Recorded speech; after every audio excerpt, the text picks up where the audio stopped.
கொல்லங்கோடு அருகே 1ஆம் வகுப்பு மாணவி மயங்கி விழுந்து உயிரிழப்பு. கன்னியாகுமரி மாவட்டம் கொல்லங்கோடு அருகே உள்ள பாத்திமாபுரம் பகுதியைச் சேர்ந்தவர் பால்ராஜ்.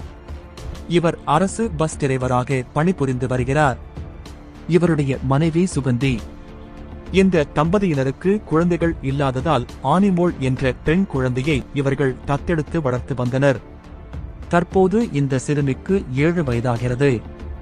மேலும் சிறுமி அப்பகுதியில் உள்ள ஒரு தனியார் பள்ளியில் 1ஆம் வகுப்பு படித்து வந்தாள்.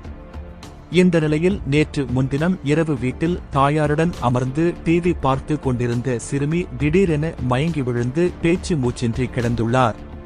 இதைக் கண்டு அதிர்ச்சியடைந்த சுகந்தி அக்கம் பக்கத்தினர் உதவியுடன் சிறுமியை மீட்டு அருகில் உள்ள ஒரு தனியார் மருத்துவமனைக்கு கொண்டு சென்றனர்.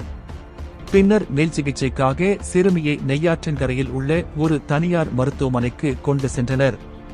அங்கு சிறுமியை பரிசோதனை செய்த டாக்டர்கள் சிறுமி ஏற்கனவே இறந்து விட்டதாக தெரிவித்தனர்.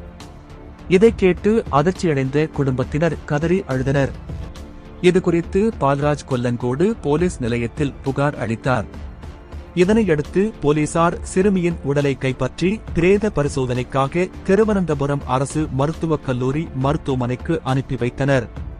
இச்சம்பவம் அப்பகுதியில் சோகத்தை ஏற்படுத்தியுள்ளது.